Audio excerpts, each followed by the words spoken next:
Ça va, papa? T'es prêt? I'm fine. Ready. Ready for the Ready to go. So, do you consider yourself as a hypersensitive?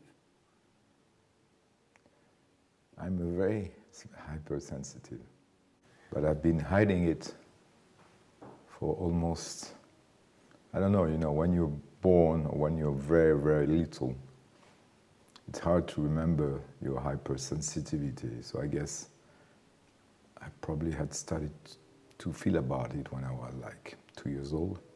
So I've been trying to hide it for 59 years old. Why do you try to hide it? It's a great weakness in the world in which we are operating today. So if you don't want to be, how to say, hurt, manipulated, you have to protect yourself. When I was young, sensitiveness was a great weakness because the way you were brought up, you were not allowed to show your sensitiveness because it was a man's world. Yes. And you were not allowed to show your femininity, you were not allowed to show your sensitivity. So it was perceived as a great weakness. Within your families, it was not accepted. When I grew up, I grew up with writers from Eastern countries like Milan Kundera, or from South America like Garcia Marquez, Julio, my stepfather. I've been surrounded by this very arty literature, culture, very left-wing. Mm-hmm. But I've learned a lot from this intellectual and art part, and that's part of my life, part of my culture, and probably part of my sensitivity also. I love art. Yes. Okay? I'm a very bad painter. An expression of sensitivity is art, and is vision. About the painting here, this painting with the two young persons, it's a painting which belonged to my mother, in fact. Okay. To tell you who painted it, I have no clue.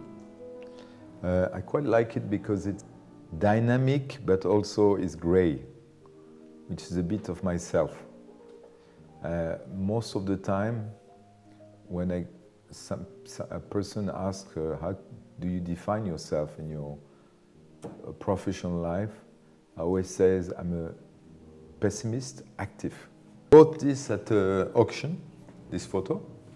I bought it because of my mother, but because of the way that the person is holding her cigarette. But she was a big smoker, and she was holding her cigarette exactly the same way of this picture. As you know, I had a really complicated relationship with my mother. I really despise her because of what she did to me. And that's the reason why I left her when I was 17. And even though when she became ill, I was there, reconnected with her. Before that, I was almost not talking to her. And that despite all the bad thing, all the hurting, all what she'd done to me, she brought me also a lot of things. And she brought me a lot of things which are part of what I am. It took me a lot of years to realize how much she brought to me. Brought me a lot of intelligence, a lot of knowledge, which give me a lot of spirit.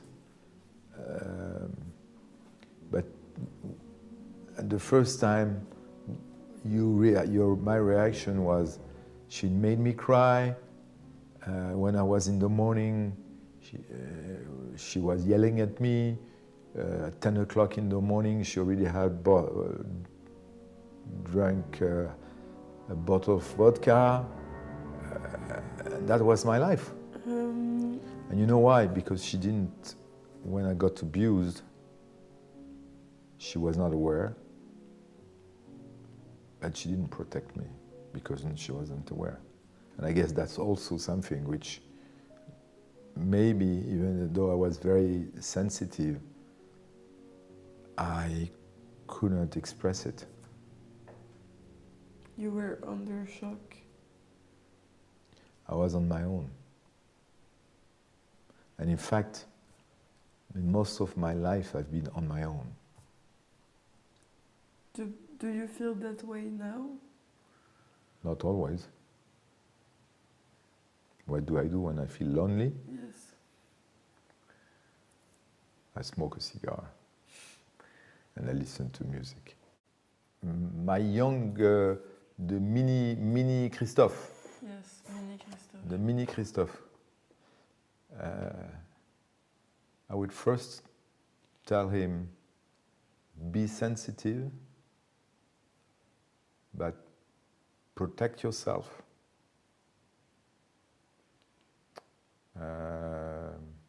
Be disciplined.